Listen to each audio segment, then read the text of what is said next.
തന്ത്രപ്രധാനമായ മേഖലകളിലേക്ക് ഈ ഇറാന്റെ ആക്രമണം കടക്കുന്നു എന്നുള്ളതാണ് GCC രാഷ്ട്രങ്ങളെ സംബന്ധിച്ചിടത്തോളം ഏറ്റവും പ്രതിസന്ധി ഉണ്ടാക്കുന്നത്. പ്രധാനപ്പെട്ട കാര്യവും സൗദിയിലെ അൽ ഖർജ് പ്രിൻസ് സുൽത്താൻ എയർബേസിന് നേരെയും ഡ്രോൺ ആക്രമണം ഉണ്ടായി. ആശങ്ക വേണ്ടെന്നാണ് സൗദി ആഭ്യന്തര മന്ത്രാലയം ഈ വിഷയത്തിൽ അറിയിക്കുന്നത്. കുവൈറ്റിലെ അമേരിക്കൻ എംബസിക്ക് നേരെയും ആക്രമണം ഉണ്ടായി. ജിദ്ദയിൽ നിന്നും ജലീൽ കണ്ണമംഗലമാണ് വിവരങ്ങൾ നൽകാനായി ചേരുന്നത്. ജലീൽ, ഒമാനെതിരെയുള്ള ആക്രമണം കൂടി ഉണ്ടായതിന് പിന്നാലെ അതിശക്തമായ ഭാഷയിൽ ഇറാനോട് ആ വിഷയത്തിൽ ഒരു പ്രതികരണം നടത്തിയത്, വിമർശനം നടത്തിയത് സൗദിയായിരുന്നു. അതിന് പിന്നാലെ സൗദിയുടെ വിവിധ മേഖലകളിലേക്ക് ആക്രമണം നടക്കുമ്പോൾ അതിൽ തന്ത്രപ്രധാനമായ ചില മേഖലകൾ കൂടിയുണ്ട്. എയർബേസിന് നേരെ ആക്രമണം ഉണ്ടാകുന്നു. എന്താണ് നിലവിൽ സൗദിയുമായി ബന്ധപ്പെട്ട് റിപ്പോർട്ട് ചെയ്യാൻ സാധിക്കുന്ന വിവരങ്ങൾ? അസിത, ഇന്ന് ഇറാനിൽ നിന്നും 2 ആക്രമണങ്ങളാണ് സൗദി നേരിട്ടത്. അതിലൊന്ന് കിഴക്കൻ പ്രവിശ്യയിലാണ്. കിഴക്കൻ പ്രവിശ്യയിലെ റഫ്തൻ നൂറയിലെ അറാംകോ എണ്ണ ശുദ്ധീകരണശാലയ്ക്ക് നേരെയാണ് ഇന്ന് പുലർച്ചെ ആക്രമണം ഉണ്ടായത്. 2 ഡ്രോണുകൾ ആക്രമണത്തിനായി ഉപയോഗിച്ചു. ഇതിനെ സൗദി പ്രതിരോധ സേന അതിനെ തകർക്കുകയും ചെയ്തു.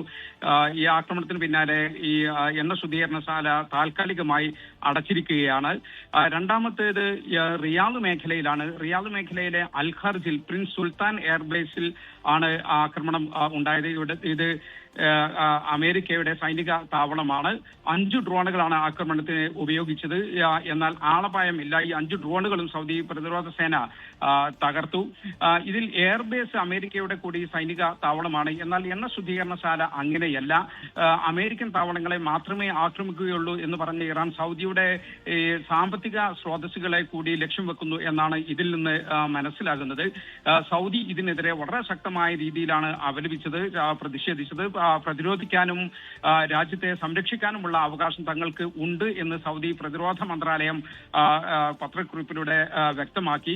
അതേസമയം മേഖലയിലെ നിലവിലുള്ള സാഹചര്യങ്ങളുടെ പശ്ചാത്തലത്തിൽ സൗദി ആഭ്യന്തര മന്ത്രാലയം അല്പം മുമ്പ് ഒരു പ്രസ്താവന പുറപ്പെടുവിച്ചിട്ടുണ്ട്. അതിൽ പറയുന്നത് പ്രധാനമായും സൗദി അറേബ്യയിലെ സുരക്ഷാ സാഹചര്യം പൂർണ്ണമായും തൃപ്തികരമാണ് എന്നാണ്. രാജ്യത്തെ എല്ലാ പ്രവിശ്യകളിലും ജനജീവിതം സാധാരണ നിലയിലാണ്. ആശങ്കപ്പെടേണ്ട സാഹചര്യം ഒട്ടും ഇല്ല.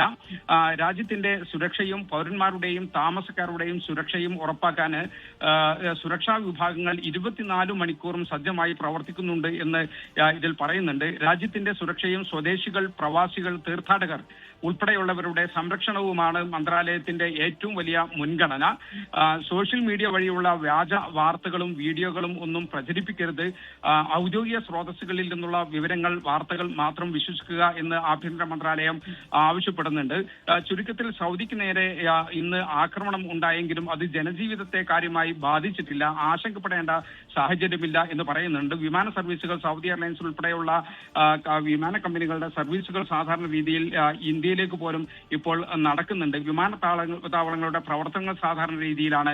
സ്കൂളുകളും ഓഫീസുകളും അതോടൊപ്പം തന്നെ മാർക്കറ്റുകളുമെല്ലാം സാധാരണ രീതിയിൽ പ്രവർത്തിക്കുന്നുണ്ട്. ഇന്ത്യക്കാർ ആശങ്കപ്പെടേണ്ട സാഹചര്യമില്ല. എല്ലാവരും ജാഗ്രത പാലിക്കണം എന്ന ഒരു നിർദ്ദേശം എംബസിയും കോൺസുലേറ്റും എല്ലാം നൽകിയിട്ടുണ്ട്.